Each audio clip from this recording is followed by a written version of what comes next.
तुला राग असह्य होतो ना, आणि इतका अनावर होतो की समोरच्याला काय करू आणि काय नको असं वाटतं, आणि मग तू सरळ कुठलाही विचार न करता बोलत सुटतोस.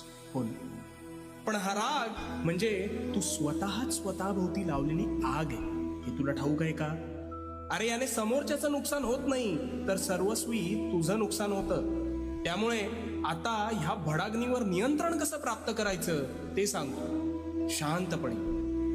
तू रागात असतोस त्यावेळी तू सर्वात अविचारी असतोस, म्हणून तू त्या आवेशात हवं नको ते बोलतोस, आणि बोललेला शब्द हा कधीच परत घेता येत नाही.